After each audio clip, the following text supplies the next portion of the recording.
Hoje é dia 27 de maio de 2025 e este é o episódio 349 do podcast Ubuntu Portugal, o show sobre Ubuntu, software livre e cãezinhos. O meu nome é Diogo Constantino e comigo tenho, deixa cá tirar outra vez esta coisa da frente, esqueço-me sempre disto, o Neuroléptico. Olá, Neuroléptico. Boa noite. Bom dia. Não, como está? Que horas são? É uma hora genérica para quem está a ouvir. Exatamente. É muito tarde, eu devia estar a dormir. Ou muito cedo. Ou muito cedo, devias eu ainda devia estar estar a dormir. Pronto. E para além disso, como é que estás? Epá, não podes fazer isso. Estou cheio de sono, porque chegamos àquela época do ano, a seguir ao inverno, que é a que eu costumo chamar o inferno, porque já faz calor. As pessoas ditas normais estão todas contentinhas, porque andam já todas de camisinha e de calção e de chanata no dedo do pé. Isso é que eu não tenho dinheiro para comprar calças a dizerem e sapatos. com aquele ar presunçoso. Ai, está tão bom, está tão bom tempo, está mesmo a teia. E é a altura da ano que eu não durmo. Não durmo por causa da porcaria do calor, porque tenho de dormir todo descascado, sem nada por cima, em formato de estrela do mar, para poder dissipar um bocadinho de calor, e mesmo assim não estou confortável. Resultado, chegamos a esta hora, temos de fazer coisas e eu estou cheio de sono, não dormi a ponta de um corno. Para mais, há um cão aqui na vizinhança. Sim, mas acho que as pessoas não estão interessadas nesses teus dramas daqueles pessoais. Pequeninos e irritantes, que não para de ladrar o dia todo e a noite toda, e a minha vontade era estrafegar o cãozinho. As pessoas querem saber é das tuas aventuras tecnológicas. Estou a desenhar uma arma de ultrassons com Raspberry Pi para precisamente poder... Já ouviste o episódio da arma de matar cães do Security Now? Não. Isso existe? Pronto. O Portable Dog Killer, que é uma arma de ultrassons, precisamente. E um adolescente que agora tem perto de 80 anos, se calhar, fez isso quando era adolescente e usou uma ou duas vezes até ser apanhado. Mas eu vou-te passar o link então para isso. Epá, isso interessa, sobretudo se houver diagramas e planos e peças e componentes, isso tudo. É só porque o cãozinho aqui da vizinhança tem mandado a chatear o piolho desde ontem à noite e passou o dia todo a fazer e dá-me vontade de facto desenhar uma arma de ultrassons dirigidos num feixe muito preciso, só para chateá-lo, e às tantas até gravo a própria voz do cãozinho e depois reproduzo em ultrassons, que é para o cãozinho ver o que é bom para a tosse, que é para ele ficar do outro lado e dizer: quem é que me está a ladrar desta maneira que não me deixa dormir? Toma, é bem feito. Pronto, já te mandei pelo Telegram. De resto, fiz uma coisa gira com o Raspberry Pi e aquele programita que eu já tinha falado, o Cool Retro Term. Relembra-nos o que era o Cool Retro Term. É um terminal que tem umas animações a imitar um ecrã de tubo de raios catódicos. Tem assim as letras que tremelica um bocadito, tem assim umas letras meio pixelizadas, depois tem assim uma linha que vai assim para baixo e para cima de simular o varrimento do ecrã, e tem assim umas letras alaranjadas em fundo escuro. Porquê é que ainda não nos mandaste fotografias e filmes disso? Mas já mandei, até já pus o link num dos episódios passados. Não é para o software, é para a tua utilização do software. Como assim? Tirar as fotografias, já estiveste a experimentar com isso? Sim, já tirei, mas onde é que eu ponho as fotografias exatamente? Onde quiseres. Está bem, isto soa-me vagamente ameaçador, mas está bem. Mas estive a magicar, como é que eu havia, por exemplo, porque eu tenho o Raspberry Pi, não é? Aquilo inicia e abre os meus programas e tal, e eu pensei, e se eu fizesse uma variação do arranque do Raspberry Pi para ir diretamente para esse terminal com ar retro, que ele começasse imediatamente em ecrã cheio, ok? Sem mais menus nem nada, e assim tu ligas o Raspberry Pi e ele abre-te aquele terminal e depois estás ali a brincar e tal. Tinha a sua graça e fiz isso mesmo. Fui às definições de arranque do sistema, pus o Cool Retro Term, pus mais umas linhas para ele iniciar com o ecrã cheio, o ecrã total, porque aquilo ainda por cima tem assim uma moldura, umas bordas que simulam a curvatura de um ecrã de raios catódicos. Então, tu mesmo que abras aquilo num ecrã plano, ele faz-te o aspecto de um ecrã antigo. Portanto, ficas com um ecrã curvo. Exato, sim. E de borda. Sim, um ecrã curvo e não, de borda. A não pagar por ecrãs curvos e podem ter assim um de borda. Exatamente. Ainda por cima aquilo depois tem nas definições desse programita opções visuais, portanto podes mudar o tipo de letra, podes mudar a cor da letra, neste momento está alaranjado, mas podia ser uma coisa a imitar um Apple II, por exemplo, com linhas de texto verde. Escolhes aquilo que tu quiseres e tem imensas opções para configurar depois o varrimento do ecrã, a frequência da oscilação das letras, a difusão da luz das letras, tudo. E é um projeto giro para, por exemplo, tu enfiares aquilo num Raspberry Pi e meteres aquilo dentro, literalmente, meteres aquilo dentro da caixa de um ecrã de raios catódicos ou um computador antigo que já não esteja operacional, e arrancas aquilo e ele faz-te assim a simulação como se fosse um computador antigo. E depois, como aquilo tem um navegador que navega no terminal diretamente, que é o Lynx, tu podes ir à internet como se estivesse em 1981. Foi uma brincadeira. É uma brincadeira. Aquilo não tem outra utilidade que não seja fazer uma brincadeira, mas tem a sua piada. Sim, mas é giro, é engraçado. Muito bem. Faz lembrar a estética dos computadores daquela série.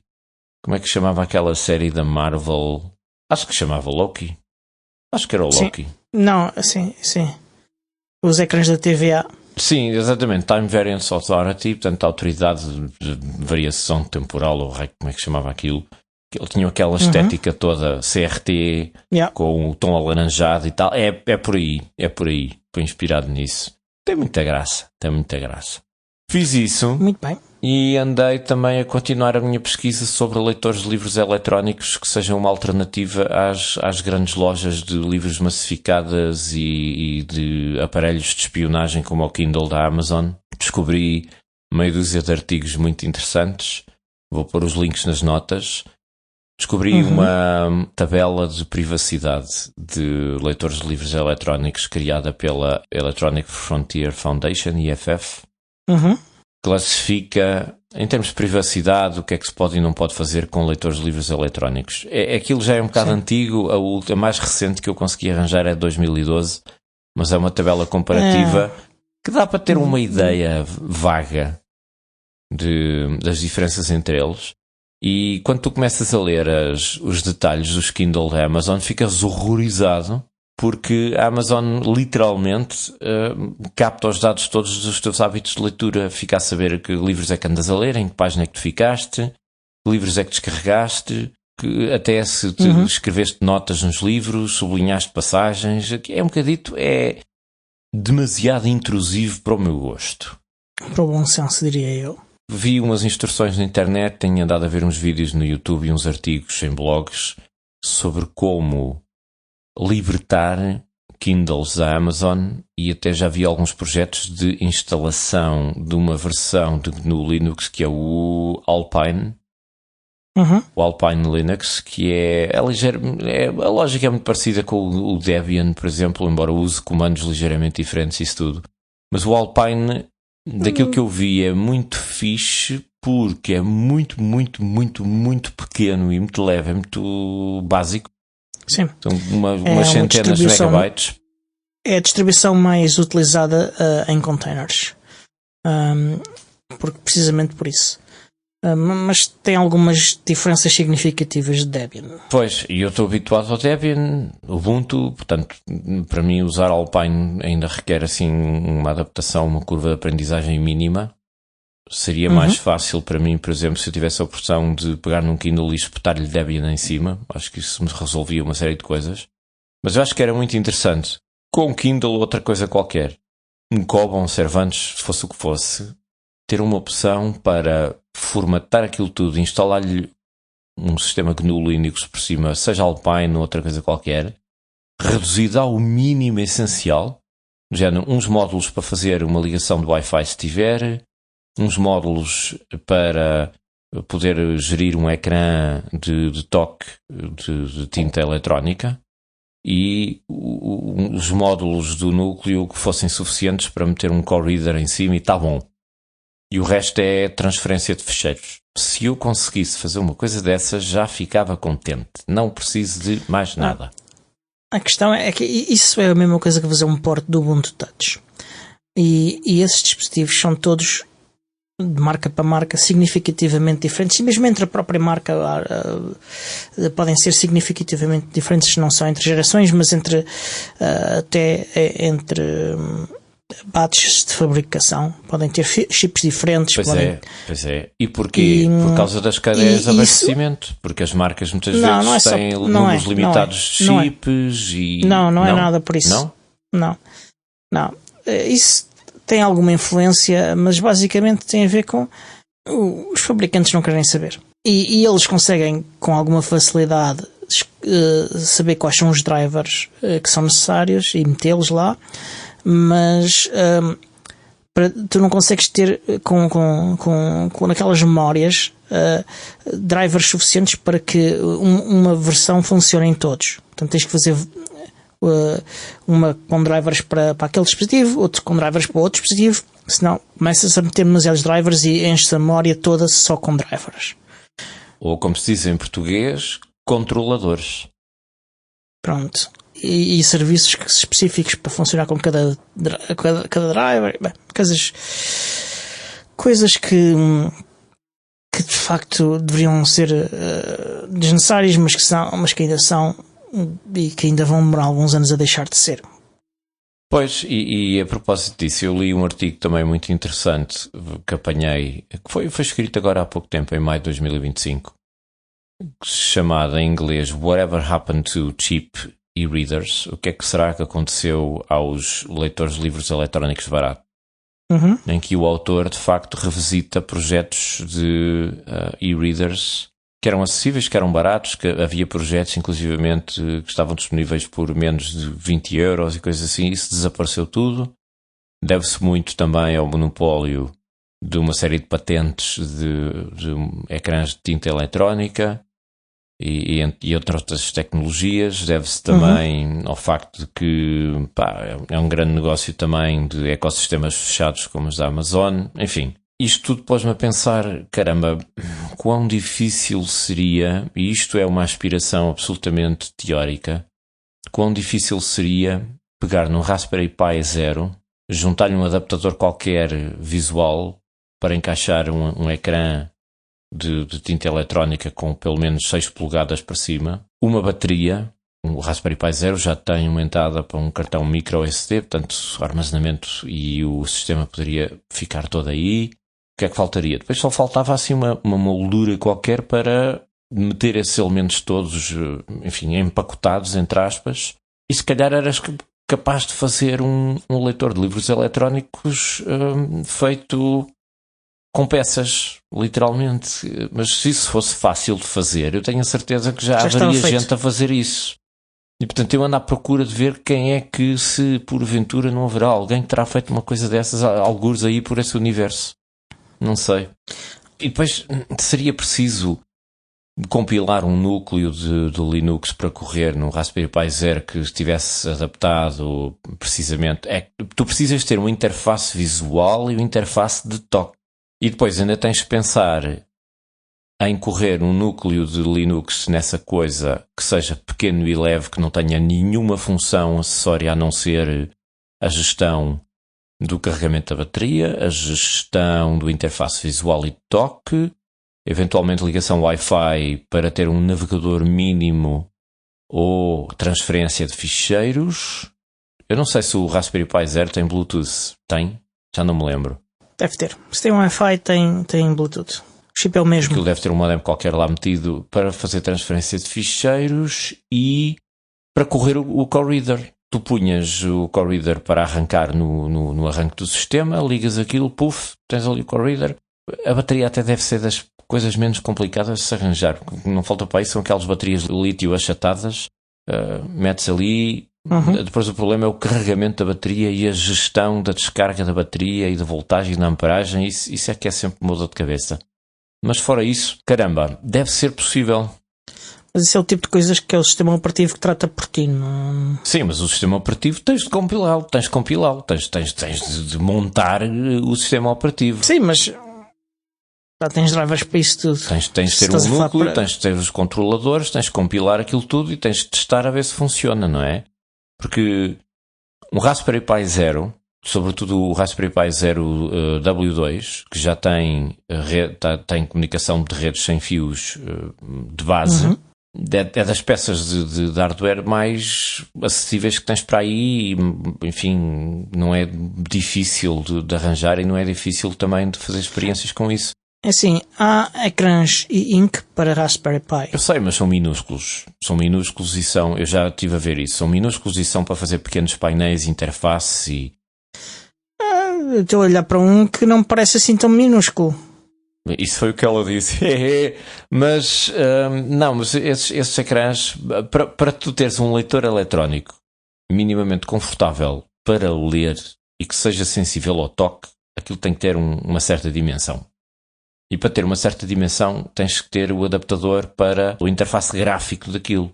Eu suponho que um Raspberry Pi Zero que corra uma versão mínima de Debian, por exemplo, ou de Alpine, e que arranque com o Core Reader... 7 polegares e meio, não te servia? Mais uma vez, posso fazer piadas com tamanhos. A maior parte dos leitores de livros eletrónicos que andam para aí são quase todos de 6 polegadas e, portanto, eu suponho que esse formato já é confortável o suficiente. 7 polegadas e meio, é que existe um ecrã de 7,5. De tinta eletrónica? Sim. Isso poderia ser interessante. E depois arranjava-se uma caixinha. Sabes que mais nem que fosse uma porcaria de uma moldura daquelas que tu compras no chinês que já vem com uma foto impressa de uma rapariga a sorrir. Tens de olhar para o teu Telegram, que eu já te mandei um link para um projeto que tem essas coisas todas. Isso era lindo. Há projetos de Raspberry Pi Zero com molduras para tu teres em casa para teres, por exemplo, a previsão do tempo numa moldura. Sim, é uma das coisas que está na fotografia a demonstrar. Se abrires o teu Telegram, vais ver.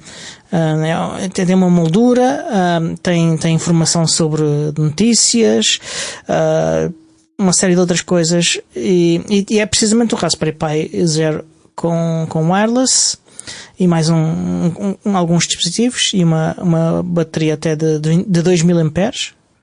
Portanto, 1500 mAh chega perfeitamente. A maior parte dos leitores têm todos esse modelo 1500 mAh. Pronto, este tem 2000. Uma bateriazinha dessas achatada que tem para aí 3 mm de espessura no máximo.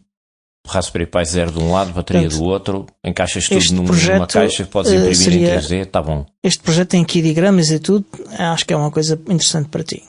É. A questão é, se fosse tão fácil, já alguém teria feito um leitor de livros eletrónico dessa maneira. Porquê é que ainda não foi feito? Deve ser porque há obstáculos. Que obstáculos? Mas foi feito, está aqui, ele existe.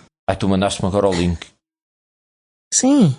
É o que eu estava a dizer. Ouvintes, isto é tudo sem rede, é tudo ao vivo, só para vocês. Estamos aqui a descobrir em direto.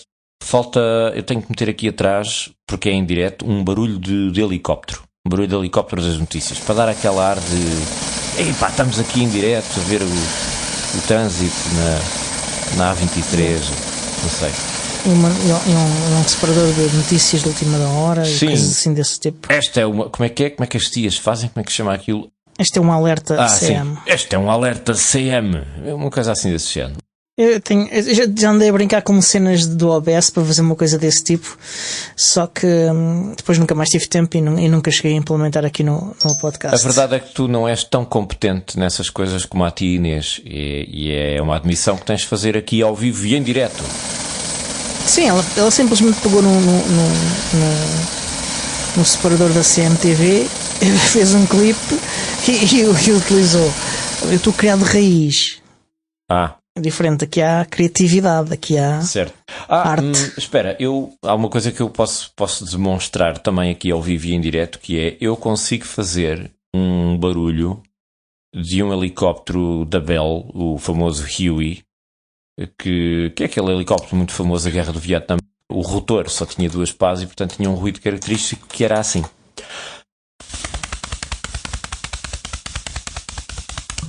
Pronto, agora faz isso e fala ao mesmo tempo. Isso já não consigo fazer. Mas estou aqui a olhar para o link que tu me enviaste. E-Ink Display for Daily News, Weather and More. Eu depois ponho isto nas notas. E é exatamente aquilo que eu tinha imaginado. Mas isto é para um projeto menos intensivo de gestão. Isto tem ali uma placa lá atrás que já tem assim uns chips e umas coisas que isto não é um Raspberry Pi Zero.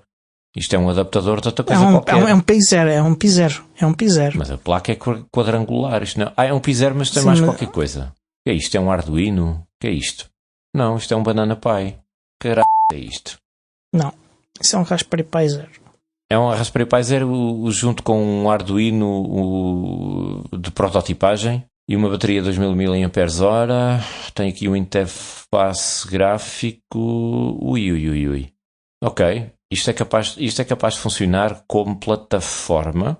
O ecrã, eu imagino, não é retroiluminado, portanto é um ecrã de tinta eletrónica normal, portanto precisas de luz ativa para poder ler no escuro, que é uma coisa que eu tenho pena que não se possa fazer, ou se calhar pode. Tens uma lanterna na testa e pronto. Isto talvez funcionasse se ele arrancasse com Debian no Alpine e pusesse a correr automaticamente numa versão de CoreReader. E este ecrã tem toque, dizes tu. Eu tenho que ver isto com mais atenção. Agora não temos tempo.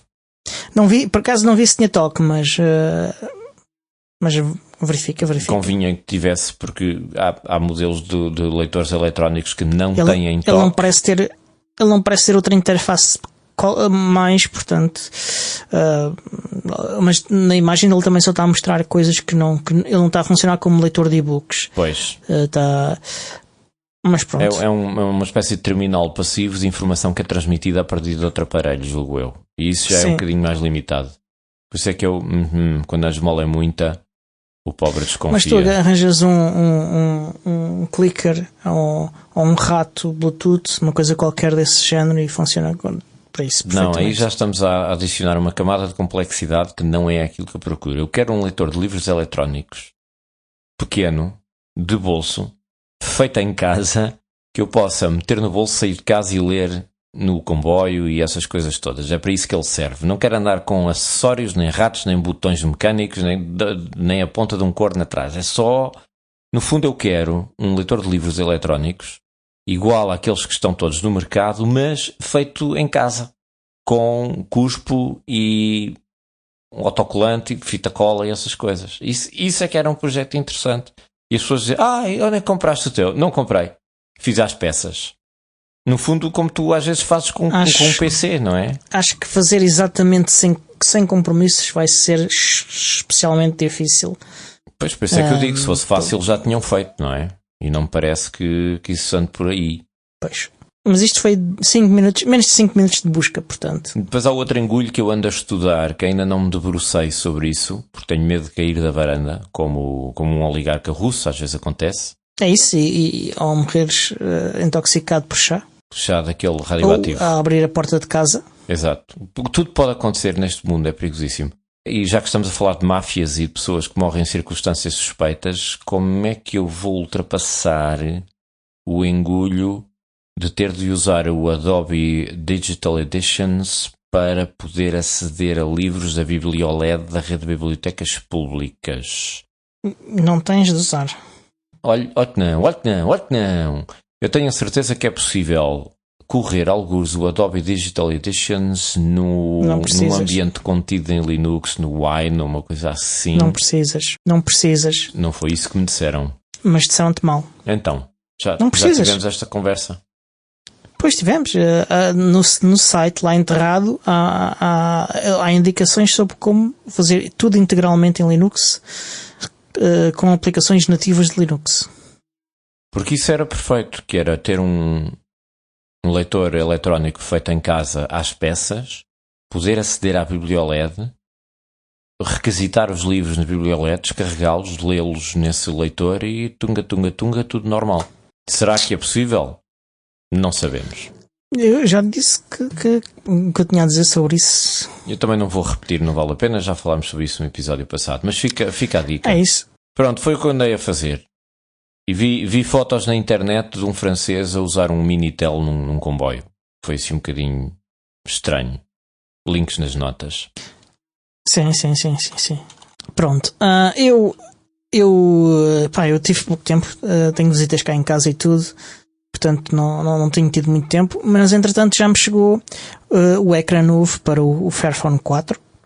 Ainda não foi tempo de ver o vídeo sobre como é que é feita a operação de substituição, que hei de fazer se calhar para a semana que vem ou coisa assim do género. Decorreu também o Home Assistant Community Day no sábado passado, com eventos em Lisboa, no Porto, em Aveiro e no resto do mundo. Não sei como é que foi em Aveiro, porque ainda não tive tempo de ir investigar e falar com as pessoas que estiveram lá. Sei que no Porto foi bastante participado, muito interessante. Em Lisboa, muita gente inscreveu-se e não apareceu, o que poderá ter desencorajado pessoas de se inscreverem porque havia lugares limitados, que é uma pena. Mas apareceram algumas pessoas, inclusive haveram pessoas de Faro, portanto, pessoas que fizeram 600 km num dia para vir a um evento da Home Assistant em Lisboa. Isto é que é dedicação. E os ingratos dos lisboetas nem sequer puseram lá os pés. Muitos deles. É aquilo que eu digo. Todos, mas alguns... Os lisboetas são todos um bando de burgueses pobres e mal agradecidos. Não é só os lisboetas. Não, mas eu gosto de dizer mal dos lisboetas, porque eu já lá vivi e agora já não vivo lá, portanto já posso dizer mal. Pronto. E neste momento tenho todos os ouvintes do Porto a dizer: é verdade, sim senhor, sei que é centralistas e tal. E pronto, é para ganhar. No fundo estou a tentar ganhar a simpatia das gentes do Norte de forma demagógica. Também me parece. Foi fixe. Tivemos um almoço fixe. Falámos das histórias, das nossas histórias de entrada no Home Assistant e na automação da casa. Falámos de projetos que temos, de configurações que temos. Experimentámos coisas. Foi interessante. Foi catita. Não experimentámos muitas coisas, mas houve quem assistisse pela primeira vez a uma instalação do Home Assistant e discutimos projetos que temos. Foi um convívio catita. Eu vi fotos e fiquei com essa impressão, sim. E para além disso, tenho de atualizar aqui o meu relatório de utilização de web e de navegadores. Já não faço há muito tempo. Neste momento tenho no meu Firefox 4 perfis. Provavelmente vão ser mais à medida que eu estou a transitar deste fluxo de trabalho em que estou a substituir alguns containers por perfis, aumentando o número de containers em cada perfil, mas separando um bocadinho mais as coisas. Tenho neste momento dois perfis abertos, de 4.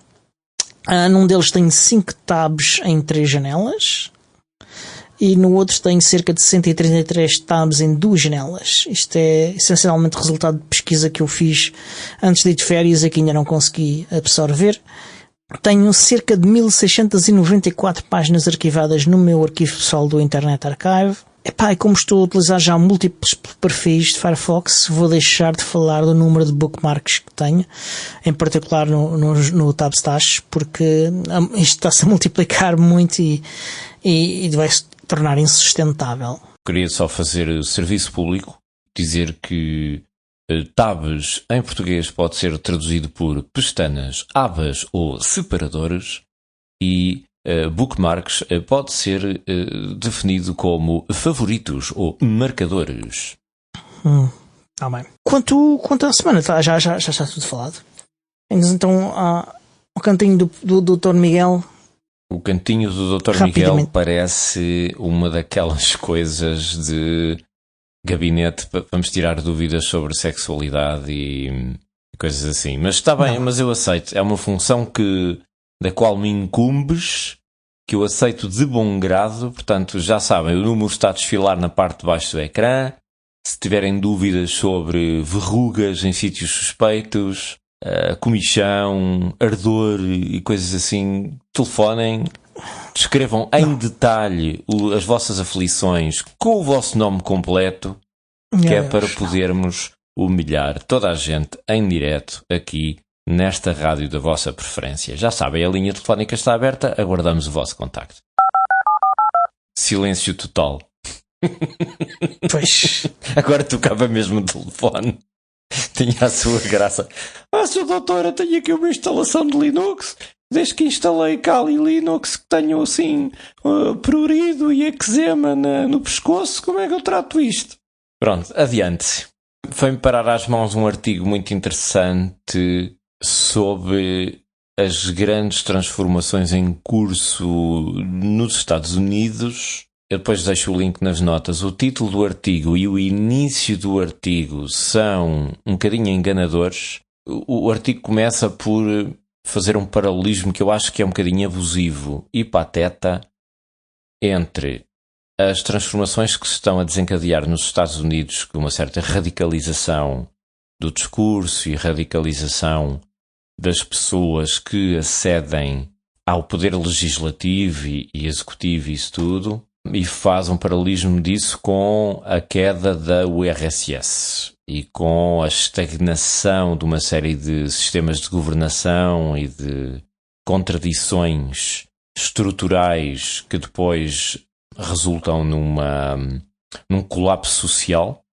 Portanto, o artigo começa a tese dessa maneira, mas essa não é a parte que me interessa. A parte mais interessante vem a seguir, quando depois dessa introdução e desse título, que eu acho muito enganador, o autor, ou autora, já não me lembro exatamente quem é que escreveu aquilo, começa a elencar uma série de transformações sociais e tecnológicas que nós temos vindo a assistir nos últimos tempos. Vamos lá ver, nós temos tido uma série de evoluções em termos tecnológicos de energias renováveis, mas também a construção de um sentido de comunidade e de construção tecnológica em comunidade, da qual faz parte o movimento do software livre. E eu acho que há muitos movimentos paralelos ao movimento do software livre, há movimentos comunitários e movimentos coletivos que há uns anos atrás, ali em 2011, 2012, logo a seguir à crise de crédito financeira de 2008, vieram a lume, não apenas na Europa e nos Estados Unidos, mas também na Tunísia, no Egito, em vários sítios. E houve uma tentativa de mobilização das pessoas para questionar o modelo de produção e o modelo de organização social, etc., baseado na partilha de bens comuns e na partilha de riqueza criada em comum, que é um bocadinho aquilo que o movimento software livre é na sua essência, não é? Toda a gente a colaborar de forma cooperativa. E o artigo vai mais longe e faz uma lista de todas aquelas coisas, não apenas no movimento software livre, mas noutros sítios, que foram criadas com esse objetivo em mente, e como a radicalização do discurso a que temos vindo a assistir é, no fundo, uma reação a essa transformação social e uma tentativa de voltar para trás e de restabelecer a ordem e o controlo de um sistema que está no seu fim. E isso eu achei particularmente interessante como reflexão, porque põe toda uma nova luz sobre o assunto.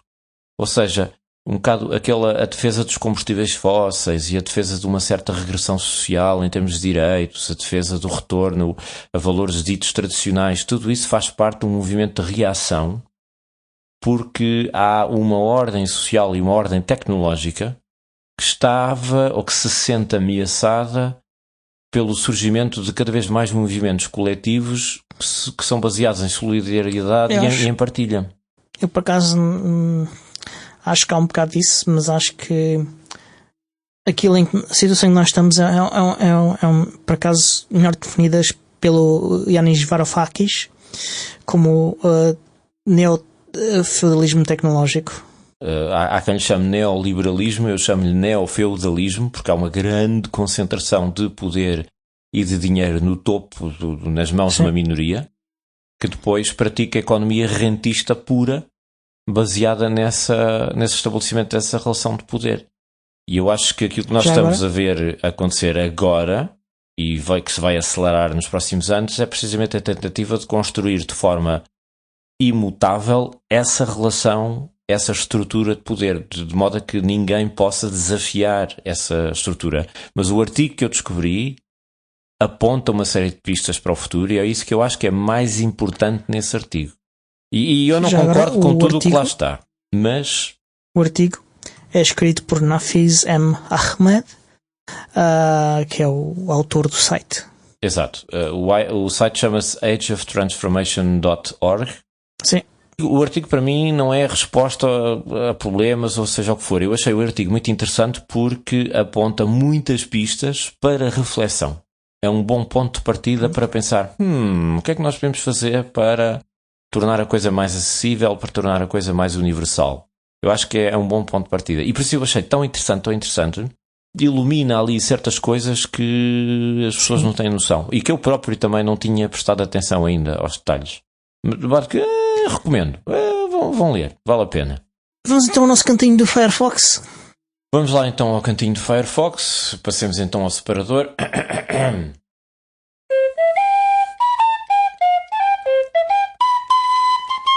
Cada dia é pior. Ora, saiu o Firefox 139, uma release particularmente desinteressante do Firefox.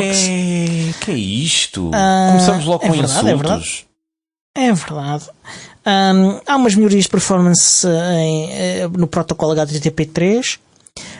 Backgrounds personalizáveis para quando se abre uma nova aba.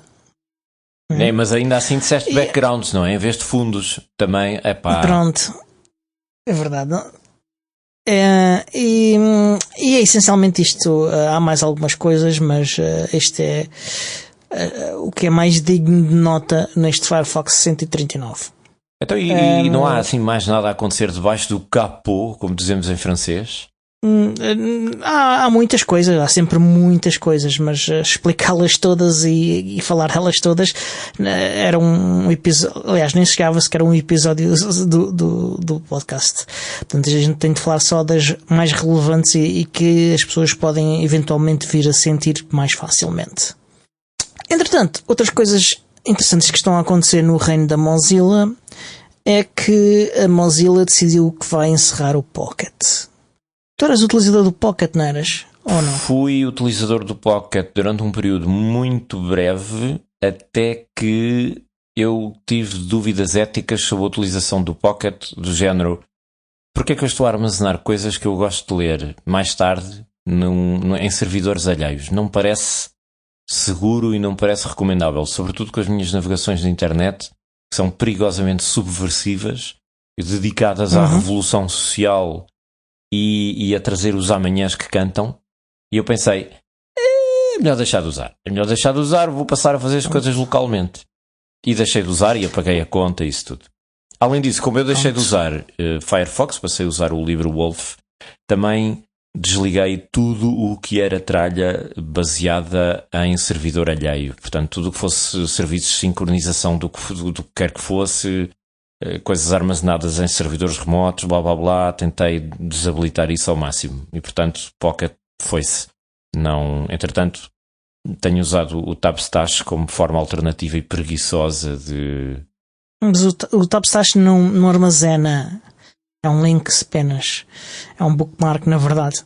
Vou ler isto mais tarde e vai para ali, percebes? É mais para isso. Mas é diferente, é essencialmente diferente. O outro arquiva mesmo. Arquiva mesmo, eu sei. Mas antes de apagar a conta do Pocket, descarreguei. Fiz a exportação dessa tralha toda para preservar para o futuro. Não é que eu vá usar aquilo imediatamente, mas fica guardado e depois eu decido. É sempre bom ter um arquivo, pronto.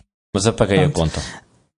De qualquer forma, a Mozilla decidiu que vai encerrar o Pocket e a partir de 8 de julho, ele já não vai estar disponível. As extensões web do Pocket não vão estar disponíveis já a partir do dia 22 de maio. Os utilizadores vão poder remover o add-on dos seus browsers, aliás, vai ser a única forma de os remover, eles não vão removê-lo automaticamente. E a partir do dia 8... Foi um lapso freudiano. Foi. A única coisa que vocês podem fazer no vosso Pocket é exportar os vossos dados. Que é o que eu já fiz. Mas diz-me cá uma coisa. O Pocket, quão popular era o Pocket para eles decidirem não vale a pena manter isto, estamos a gastar dinheiro para nada? Não faço ideia, suspeito que não muito. Em parte terá a ver com as promessas que eles não cumpriram a respeito do Pocket de o tornar software livre. E isso fez com que muita gente não aderisse, creio eu. O Pocket, se eu não me engano, aquilo era sincronizável entre vários aparelhos, não era? Tu guardavas uma coisa no Pocket e depois podias aceder no telefone? Não sei, é provável que sim. Eu tenho a impressão que sim. Isso era a parte, francamente, era a parte mais prática da coisa. De resto... Pronto. A partir do dia 8 eles vão começar a reembolsar as pessoas na proporção que falta da vossa subscrição atual. Portanto, se tiverem uma subscrição mensal, será os X dias que faltam até ao fim do mês, até ao fim da subscrição. Se for anual, será os X meses e dias que faltam até ao fim do ano. É pro rata. Pronto. E havia uma versão eu usava a versão gratuita. Sim. Pronto. Pois. Mas porque é que eles estão a encerrar o Pocket? Eles basicamente dizem que o motivo é que o Firefox é o único browser relevante que não é apoiado por um bilionário. Eu acho que isto não é verdade, mas pronto. Há mais. Acho que há mais browsers que não são apoiados por bilionários relevantes, em particular o Brave, por exemplo. Os autores do Brave a conversinha da treta. Não são bilionários.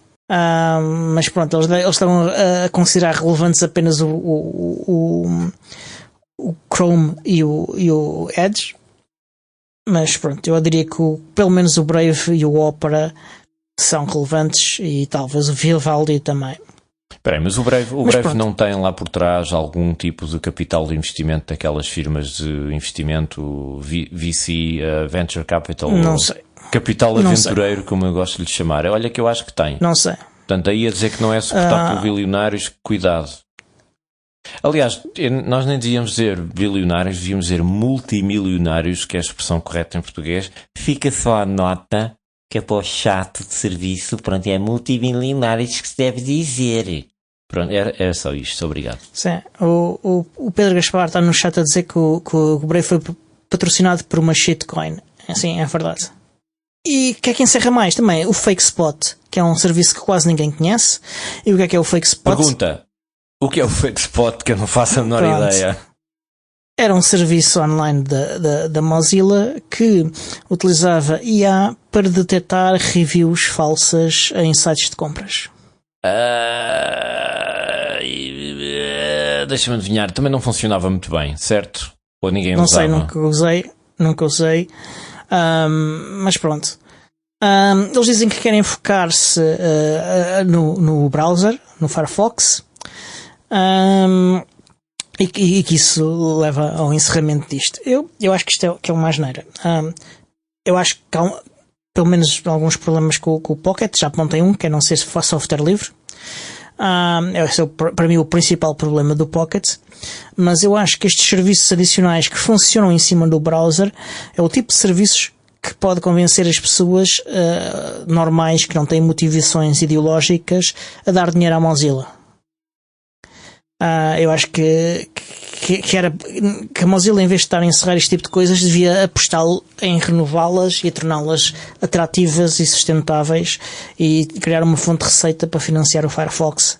E agora, fora de brincadeiras, a Mozilla podia investir algum dinheiro, não muito, porque não é preciso muito.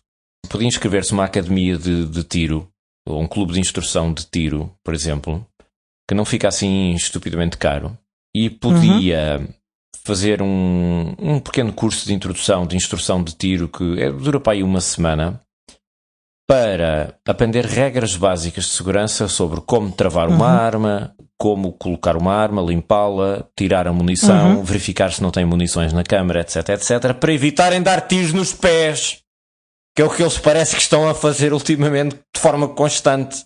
É uma coisa básica. Sim. Quem vai à caça com uma porcaria de uma caçadeira, e o meu avô era caçador, portanto eu sei essas coisas todas, que é quando tu não estás ativamente a atirar às perdizes, tu abres a caçadeira assim, estás a ver a meio, levantas aquilo, a articulação, tiras os cartuchos dos tubos e andas com aquilo ali pendurado no braço, com o cano apontado para o chão. Porquê? Para não disparares aquilo acidentalmente. Portanto, Firefox, sigam o meu conselho, inscrevam-se num curso, um clube de tiro, façam-se sócios. Há imensos em vários países onde é legal possuir uma arma para fins desportivos, com calibres, obviamente não são calibres militares. Na Suíça, por exemplo, é muito comum. E inscrevam-se. Aprendam a não lidar com... Pode ser... Pronto. É o conselho desta semana. Pronto. 2 dos meus sites de notícias preferidos sobre software livre, o OMG Ubuntu e o Phoronix, reportaram a este respeito. A Phoronix foi curto e grosso. Curto. Essencialmente curto, não foi grosso. O OMG Ubuntu falou mais do assunto e fez uma coisa que eu achei interessante, foi apontar soluções alternativas ao Pocket. Achei uma delas particularmente interessante, uma que é software livre e que tem também uma oferta comercial por trás. Portanto, se vocês quiserem, descarregam e instalam nas vossas máquinas em vossa casa e têm o vosso próprio Pocket privado, que não se chama Pocket, chama-se Wallabag. Wallabag, se quiserem... posso soltar? Tu diz-me se estou errado. Wallabag? Sim. Ok. E se não quiserem não ter esse trabalho, ou se não souberem como o fazer, podem pagar-lhes e eles oferecem um serviço que disponibiliza funcionalidades parecidas com as do Pocket. Mas isso é uma coisa que está disponível para instalar assim à bruta, ou está num Git qualquer e tu tens que puxar aquilo e... Não está empacotado, mas as instruções que lá estão são curtas e simples e qualquer pessoa que consiga fazer copy-paste consegue fazer aquilo. O Nextcloud não faria uma coisa dessas automaticamente? Não teria uma extensão para fazer isso? Mas era interessante adicionar aos serviços da Nextcloud. Eles não têm interesse em fazer isso nativamente no Nextcloud, mas eles têm intenção que este tipo de aplicações se integrem com o próprio Nextcloud. Mas é preciso que haja um developer. É preciso que haja um developer que faça essa integração.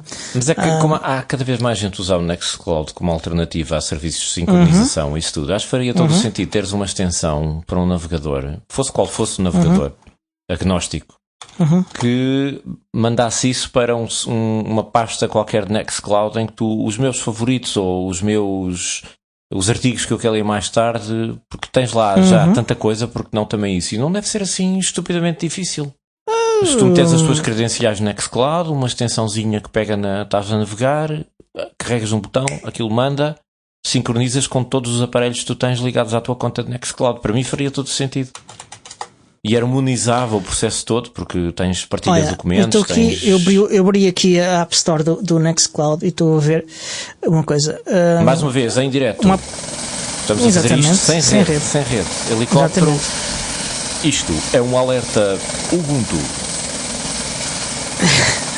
Uma aplicação para Nextcloud chamada Bookmarks. Ela organiza os bookmarks em pastas, adiciona tags, notas pessoais, corrige links quebrados ou duplicados, sincroniza entre os browsers e dispositivos, faz uma série permite fazer buscas, enfim, gerar feeds RSS, gerar estatísticas, enfim, uma série de outras coisas. Tem uma atualização há 3 meses, portanto parece-me mais ou menos nova e pronto, e parece-me interessante, de facto. Agora eu não sei como é que se isto vem da aplicação se os bookmarks são feitos a aplicação, é uma aplicação própria para Android, para iOS também há uma aplicação, e há uma extensão para navegador em browsers, navegadores baseados em Chromium. Sempre baseados em Chromium, e há também uma também em Firefox, Chromium e Android, e há uma em Firefox, Chrome e afins, mas que não tem sincronização. Há uma série de formas de extensões e de aplicações nativas de vários sistemas operativos. Sim, tinha imaginado uma coisa um bocadinho mais ambiciosa, que era mesmo guardar... Sim, queres descarregar o artigo. Tu tens uma página HTML com um artigo que queres ler. Mas há extensões. O ideal para o meu uso pessoal seria guardar o artigo HTML limpo de formatação, portanto para ter só texto, como faz o Firefox quando tu clicas no botão para ter a versão de leitura. e que isso ficasse guardado e sincronizado com o Nextcloud automaticamente. E assim fazias a tua coleçãozinha de artigos, cada um com uns poucos kilobytes, aquilo portanto Mas não pesaria tanto. Sim, a gente já percebeu a ideia. Mas há extensões para Firefox que fazem isso. Há uma versão que é o single file, que basicamente descarrega toda a página num só fecheiro. Se eu estava aqui, eu tenho essa extensão instalada, estava a ver se ele permite definir onde guardar. Se ele permitisse fazer isso, ele podia já estar a ser configurado para meter isso para uma pasta de Nextcloud que fosse partilhada. Mas isso era uma alternativa. Não estou a ver. Mas não estou a ver isso. Teria de investigar um bocadinho mais. Mas estás a ver, isso já era mais interessante e não deve ser assim tecnicamente tão difícil de implementar em Nextcloud para criar uma extensão fácil que faça isso tudo de uma só vez. O Pedro Gaspar está aqui a perguntar, eu vou citar: cria algo para guardar os 1000 cartões de cliente que as lojinhas e restaurantes vão dando. Conhecem alguma coisa? Pá, a primeira pergunta que me surge é: quantas vezes é que tu vais a restaurantes e lojinhas para receber tantos cartões? Deves comer muito bem. Sim, mas há aplicações para Android que tu tiras uma fotografia daquilo e ele digitaliza-te aquilo. Há até quer dizer, há esse tipo de coisas. Certo, mas ele pergunta no Nextcloud. Não sei, teria de procurar. Não é algo que eu tenha feito especificamente para isso, não. Mas há aquela aplicação que nós falámos no outro dia, que tu digitalizas ou tiras uma fotografia de um objeto, ele faz o OCR e afins, e que integrava com o Nextcloud. Portanto, poderá ser uma solução. Se não houver transcrição no OCR, é perfeito, sim. Fica logo o número de telefone, sim, e o nome e o endereço e essas coisas todas. Vai ver as notas acho que foi há 2 ou 3 episódios que se fez isso, que falámos disso. Pronto, e estes gajos, além do Wallabag, além de ser software livre e poderes instalar com alguma facilidade, podes também contratar o serviço deles e começa pelos 4€ por 3 meses. Se quiserem apoiá-los mesmo, podes dar 30€ por uma subscrição de um ano. Se não tiverem tanto dinheiro para dar, podem dar 11€. Eles também aceitam uma subscrição anual por 11€. Eu queria só alertar o estimado público que uma das palavras que podemos usar para subscrição é assinatura, sobretudo se tratar de períodos de tempo prolongados, porque há muita gente a dizer subscrição porque é a tradução direta de subscription, que é assinatura em inglês. Cuidado com os falsos cognatos. Pronto, era só isto, era só para chatear. Mas também se aplica. Prometem não vender os nossos dados. Prometem. O serviço está... Se eles prometem... qualquer serviço, a única coisa que tens é uma promessa. O serviço está inteiramente alojado na União Europeia, tem uma API, portanto vocês podem inventar coisas, e parece-me um projeto muito, muito interessante. Muito interessante. E de cantinho de Firefox, está tudo. Vamos aos anúncios e apelos. Anúncios e apelos. A Fundação para a Liberdade Digital, DFF, lançou um concurso em que sugere que as pessoas tentem criar uma mascote para o Software Freedom Day, que vai ser este ano, o deste ano, aliás.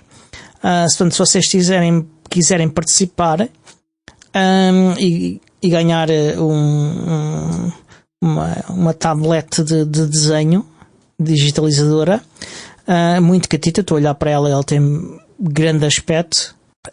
Se vos interessar isso, olha, concorram e contribuam assim desta forma também para a comunidade de software livre. Vamos então às notícias da nossa comunidade.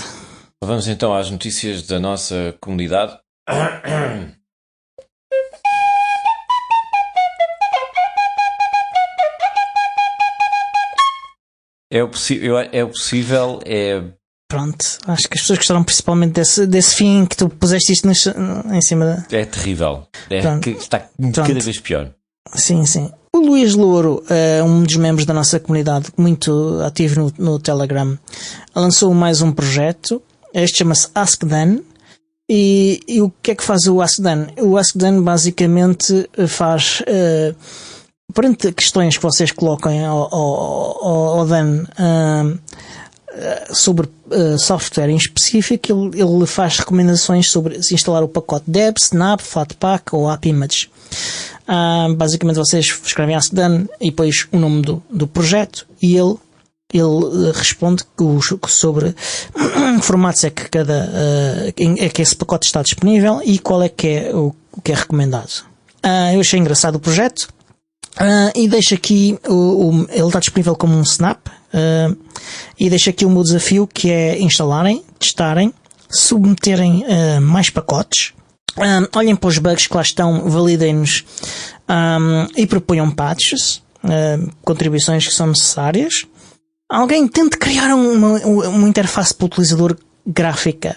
Isto é uma aplicação inteiramente de linha de comandos, portanto era fixe que alguém criasse isto. E que também alguém fosse ao passo seguinte, que é ok, tudo bem, isto é o que é recomendado, e fazer com que a aplicação ofereça-se para instalar naquele formato recomendado ou num formato escolhido pelo utilizador. Isso era uma aplicação muito interessante para ter como aplicação de base em qualquer distribuição, sobretudo se facilitasse depois o processo de instalação de várias versões de pacotes. Não é. Isto em Ubuntu não pode ser, porque uma das regras do Ubuntu é que, e dos seus sabores oficiais, é que só podes disponibilizar métodos de instalação de coisas que estejam no arquivo do Ubuntu ou em fontes como os snaps e os PPAs oficiais. Sim, já percebi, por razões de curadoria e aquelas coisas todas. Mas eu sou um rebelde, eu vivo no fio da navalha, portanto... É o que define o Ubuntu, é ser aquilo, não ser outras coisas completamente aleatórias, né? Este é o projeto do Luís Louro, mas o Marcos Marado também fez um projeto que publicou também, que é um projeto que permite utilizar teletexto na linha de comandos. Ora, isto é uma coisa muito útil que faz muita falta em todos os lares do nosso querido país, que é poder voltar a usar teletexto. Eu imagino que vão ser milhões as pessoas que vão descarregar esta pequena aplicação do GitHub para poderem finalmente abrir o terminal e ver o teletexto da sua televisão. Acho que vai ser um sucesso massivo. Não, eu tenho certeza que haverá meia dúzia de hipsters que vão olhar para aquilo e vão dizer assim, é mesmo isto. Também acho que sim. Que é para depois gravarem tudo num deck de cassete, não é? Para gravar os programas em cassete e porem nos giradiscos e aquelas coisas todas. Vamos à nossa agenda? Vamos então à nossa agenda. Vai mais um separador da treta. Pronto, a nossa agenda começa com as terças-feiras de laboratório aberto no LCD. Se realizam, portanto, é nas terças-feiras, entre as 20h30 e as 23h30. Nessa noite o LCD Porto está aberto para uma sessão informal em que qualquer pessoa pode entrar e conhecer comunidades, desenvolver projetos pessoais ou colaborativos com outras pessoas lá no Makerspace. Podem fazer fabricação digital com cortadores de laser, com impressoras 3D, com CNC. Podem fazer projetos de eletrónica e de IoT, que têm lá bancadas com estações de soldadura e todos os instrumentos necessários para isso. Podem fazer fabricação geral com ferramentas manuais, elétricas, para madeira, para metal, e equipamento de soldadura, etc. Podem prototipar um gadget, cortar acrílico, laser, na máquina de laser, depurar código, ou vir só olhar e ver o que é que o pessoal está a fazer, aprender vendo os outros e conversando com eles. Mas podem fazer isso tudo e consumíveis, como é que chegas lá e usas, mas como é que... Há alguns que estão lá, eventualmente, e outros terás de usar conforme vais fazer as tuas coisas, não é? Pois... Tens de trazer, queres cortar acrílico, trazes o acrílico, imagino, e as bobines de filamento, etc. Algumas coisas eles têm lá e podem facultar, mas calculo que não. No entanto, participar em si é gratuito. E pronto, vamos lá. O LCD Porto é o Laboratório de Criação Digital de São Mamédia em Festa, no Grande Porto, e o site está em lcdporto.org. Isto faz cada vez mais sentido, este tipo de iniciativas e aquelas oficinas comunais de partilha de ferramentas, por exemplo, e de outros materiais, que acho que, enfim, há muita gente que precisa de uma máquina desse género para fazer pequenas coisas e que só vai usar 2 ou 3 vezes na vida e depois nunca mais volta a usar. E se puder partilhar esses materiais, melhor ainda. Uhum. Nos dias em que gravamos está a decorrer o JNation em Coimbra, que é uma conferência sobre Java e JavaScript. Tem apresentações e workshops com apresentadores nacionais e internacionais. E se quiserem ir, olha, já vão tarde. É pena, mas sim. Falámos disso antes, portanto, fizessem-se à vida. No dia 29 e no dia 31 de maio, nos encontros de comunidades de tecnologias livres no Porto, vai-se ser assinalado o Dia Internacional da Internet, o Dia da Internet, e o tema do evento vai ser esse, Dia da Internet e Router Freedom. No dia 29, o dia em que provavelmente este episódio será publicado, o Tomás Castro vai falar de Router Freedom, e basicamente que é, ele diz que é mais que uma questão técnica, trata-se de direitos dos utilizadores, concorrência justa e soberania digital. Se tiverem interesse, vão lá assistir. Vai ser no Porto Innovation Hub, portanto na Baixa do Porto, e apareçam lá. Já no dia 31 será no LCD Porto, ainda agora falamos do LCD Porto, e começa com um pequeno almoço na confeitaria Jinja.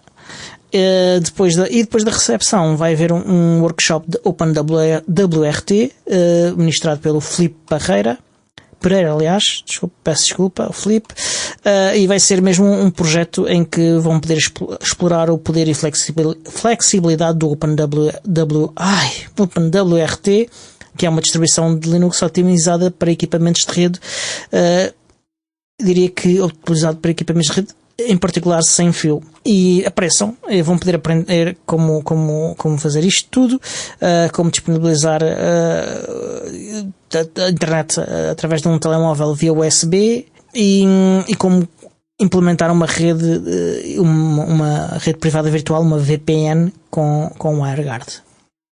É cada vez mais importante nos dias que correm, meus amigos, saber lidar com estas ferramentas, pois não sabemos o que o futuro nos reserva. É verdade, Acautelai-vos. No dia 21 do mês que vem, acho que é 20 e 21, decorre o Bucon Europe 2025 em Málaga, em conjunto, aliás, dentro do Open South Code, um evento maior. É o regresso do Bucon Europe. Infelizmente este ano não vou conseguir participar, com muita pena minha, mas estou ansioso para que no próximo ano eu possa participar. Tu não podes participar porquê? Porque não vou ter férias suficientes para isso. Então levas o computador dos meus colegas. E estás lá a trabalhar. Não estou lá a trabalhar, não estou a aproveitar o evento, não é? Pois.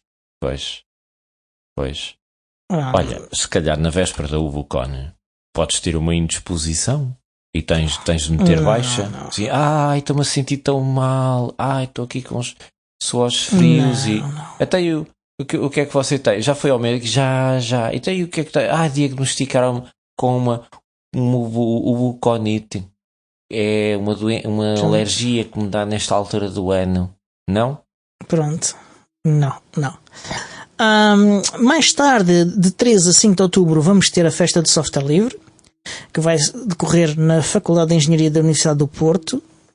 Portanto, comecem a marcar os dias nas vossas agendas. Mais tarde, e anunciado hoje, de 23 a 24 de outubro, vamos ter a Ubuntu Summit na romana cidade de Londinium.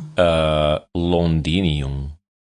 Uhum. Então, mas isso era o nome de Londres há não sei quantos mil anos atrás, a quando da colonização romana das Ilhas Britânicas. Exato.